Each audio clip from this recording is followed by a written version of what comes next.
ouvi os meus queridos amigos e só falta quase vida em paz e Deus nos acompanha, não é? Falta quase vida em paz.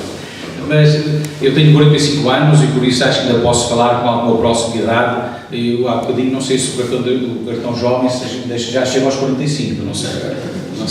Mas a esperança de vida está cada vez mais esticada, não é? Portanto, está a ver, quando eu comecei a colaborar na regeneração tinha 5 anos.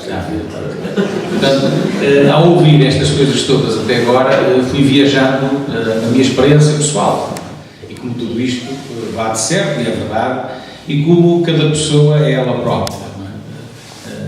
Todas estas roupas, todos estes alfaiates, todas estas medidas, todos estes perfis, ou seja, tudo que é pré-feito, mesmo as refeições pré-feitas, tudo que está pronto, come e consome, cada vez tem menos saída. Mas tem saída, porque há quem goste, há quem por preguiça ou por necessidade também alinha em tudo que esteja já esteja mastigado, já esteja pronto, já esteja pensado, já esteja refletido, já esteja feito.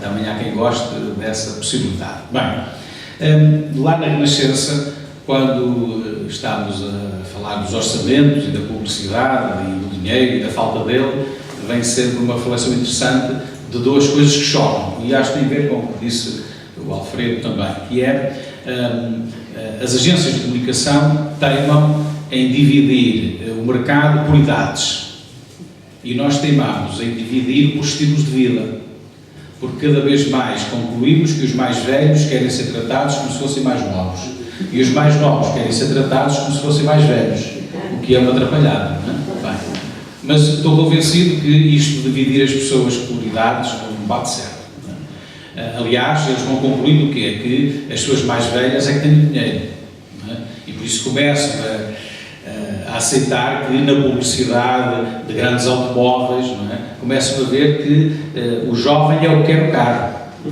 mas o pai e o avô é que têm dinheiro para o carro. Ou seja, há aqui este choque e, portanto, os estilos de vida penso que são mais assertivos do que propriamente fatiar as pessoas por faixas etárias. Então temos perante nós, quando vamos ao interior, ao litoral, à zona urbana, no exercício de funções muito diversas, encontramos jovens que se encaixam nas várias perspectivas que o Alfredo falou. Desde os jovens que gostam deles próprios de descobrir tudo, que lhes repugna alguma coisa que seja imposta, fechada, é assim porque é assim, e de outros que estão na maior, não estão nada preocupados com isso. E aqui temos uma coisa interessante do Papa Francisco, que ele insiste muitas vezes, que é quando nós dizemos os jovens são os homens do amanhã, o Papa normalmente interrompe e diz de hoje, não é?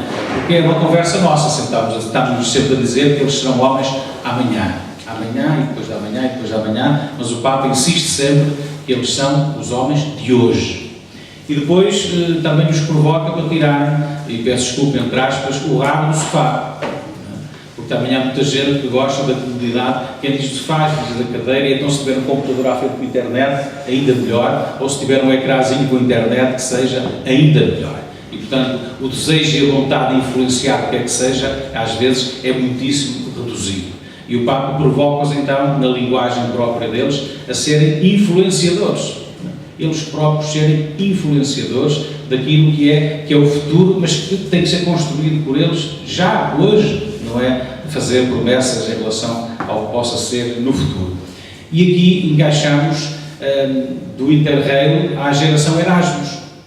A geração Erasmus está-nos a fornecer coisas divertidíssimas. Não é? Eu quando vou, aqui em Lisboa ainda não, mas tenho equipa de casais no Porto, e é divertidíssimo porque as mães e as avós choram baba e raio. Coitadinhos meninos, estão no estrangeiro, coitadinhos, aquilo é uma coisa de ir às lágrimas. Mas os filhos e os netos estão deliciados com a experiência.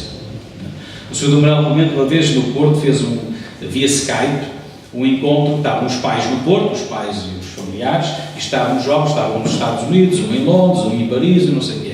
Então no Porto era uma fatalidade. Era uma desgraça, coitadinhos, meninos, uma tristeza, isto não vai a lado nenhum, e depois ouvíamos os jovens a dizer que é magnífico, é uma experiência única da vida, eles são cidadãos do mundo, isto não batia certo, mas é um bocadinho este choque entre aquilo que são as expectativas dos pais de avós em relação aos meninos, de preferência que não saiam de casa, não é? E em relação aos meninos que estão, sempre possível, mortinhos por sair de casa e fazerem-se à vida e serem capazes de experienciar esta cidadania europeia, global e mundial. Falta saber agora, estando nós no rescaldo das eleições europeias, se de facto os jovens foram ou não foram aqueles que ficaram em casa, maioritariamente ou não. Estávamos todos muito expectantes, que era a primeira vez que os nascidos em 2000 iriam exercer o seu direito de voto. É interessante depois vermos, de facto, se sentiram ou não se sentiram atraídos por esse exercício do voto. E se, há um bocadinho falávamos, estou muito convencido que muito do peso do voto verde, o voto verde, penso que poderá ser muito ligado aos jovens, não é? E desejo que assim seja e que seja menos em relação a outras possibilidades, porventura. Mas dizemos que naquilo que é agora a experiência na Igreja, do acolhimento dos jovens, dizemos que temos situações muito diversas, não é? Estou a ver ali o chefe, o assistente nacional do CNE, e eu estou aqui à vossa frente no Bispo por causa dos escuteiros. Não foi por causa de ir à missa, de ir para a catequese, nem nada disso, que eu fugia disso tudo. Mas caí nos escuteiros e deu nisto, não é? Portanto, está-nos a ver. Mas depois há muitos outros movimentos. Mas dizer-vos uma coisa muito interessante, que é agora mesmo uma realidade muito de agora, até de Lisboa e dos centros urbanos, a Missão Paris, a Missão Lisboa, ou seja, nós somos capazes, isso o Alfredo já disse de uma maneira muito mais sistemática e académica, os jovens, eu às vezes uso esta imagem que acho que é feliz, que é, nós, se quisermos levar 10, 20, 30, 50 jovens a uma sala para rezar no terço, eles não estão bem virados. Mas se dissermos assim, temos que construir 1 milhão de terços para mandar não sei para onde, eles vão lá e constroem os terços. E se calhar no fim até rezam. Mas se for à partida para irmos rezar nos tercinhos, se calhar não vão. Mas se for para os construir e para serem úteis para os outros, vão imediatamente. E é um bocadinho como é que eu ia dizer, esses intermédios, não é? Esses intermédios entre aquilo que é o desejo, a vontade interior do jovem de estar em relação ao outro, de se disponibilizar, de ajudar, de partilhar, de conhecer. E quando nós às vezes insistimos em nos obrigar até estar nas celebrações, há celebrações que são terríveis, não é? Há celebrações que são terríveis. Aliás, eu dizia muitas vezes, depois tenho que cortar isso do vídeo, não é? Eu dizia muitas vezes, quando nós vamos às concelebrações, e é o Sr. Bispo a presidir, aquilo é terrível, nunca mais se calam, não é? E a gente fica ali assim a pesar os...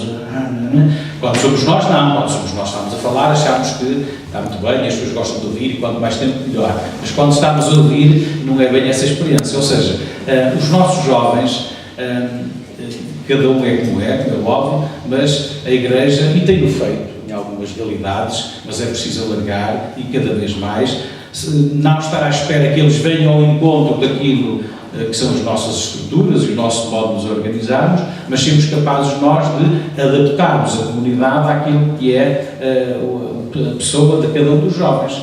Porque, e agora puxando a sardinha à mensagem do Papa para o Dia Mundial das Vocações Sociais, que é no dia 2 de junho, as comunidades, a comunidade humana e a comunidade digital.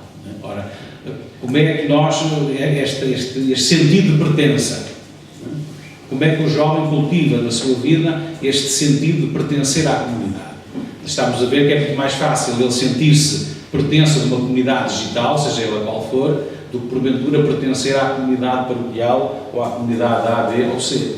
Ora, e aqui vai muito de olhos nos olhos e coração a coração, como dizia o Papa Bento XVI e diz o Papa Francisco, que todas estas nossas reflexões com os jovens ou até com pessoas de idades mais diferentes, vai da importância que eu dou ao outro. E eu, como sacerdote, como agente pastoral, não estou sentado numa repartição em que as pessoas têm de fazer coincidir as suas disponibilidades, os seus sentimentos com o produto que eu tenho para oferecer, mas exatamente ao contrário. Aliás, aquilo que falava no fim, a figura do próprio Cristo. A figura do próprio Cristo que, no meio da multidão, é capaz de dar atenção àquela pessoa. E eu acho que nos tempos que vivemos, o que falta é dar atenção àquela pessoa. E mesmo nestes, e para mim, desculpai eu meter o assunto do outro lado, mas ouvimos muitos agentes políticos e partidários, e de Portugal, e da Europa, e do mundo, e grandes reflexões, mas às vezes parece-nos que ninguém está preocupado com aquela pessoa. E os jovens são muito sensíveis exatamente à preocupação com aquela pessoa. A pessoa é o mais importante. E quando nós somos capazes de os cativar dessa maneira, quando nós somos capazes de lhes testemunhar que ser cristão é muito disso, conseguimos cativá-los e, acima de tudo, eles conseguem descobrir Deus. E termino a experiência que tenho feito nas jornadas mundiais de juventude, seja nesta última de Panamá, seja em Cracóvia, seja em Sydney, seja em Madrid, nós vemos centenas, milhares, até milhões de jovens de países diferentes, de ideologias partidárias e políticas e nacionalistas e daqui e de lá, mas vemos como é que são multidões de jovens em estado puro, não é? Uns com os outros, sem fronteiras, sem obstáculos, mas também chegamos lá e vemos que o essencial da vivência cultural está presente, mas depois é uma igreja totalmente aberta àquilo que são os gritos e os anseios de cada um deles, ou seja, eles sentem que são ouvidos, sentem que a igreja ali naquele momento está sensível àquilo que são os seus gritos interiores, e não ao contrário de qualquer imposição, de qualquer tipo de culto, de rito ou de sensibilidade em relação a eles. Por isso, dizer-vos que estou muito esperançoso, tenho muita confiança nesta capacidade dos nossos jovens serem capazes de fazer caminho, e de fazerem caminho e ensinar-nos a nós a sermos capazes de os encontrar nesse mesmo caminho, porque já estamos a ver que eles com o GPS em tudo e mais alguma coisa, serão capazes de encontrar estes caminhos, estes testemunhos de Deus, porque, e termino, o Papa João Paulo II, no início deste milénio que vivemos, dizia que a humanidade espera, deseja, grita que sejamos capazes de lhes testemunhar o rosto de Cristo.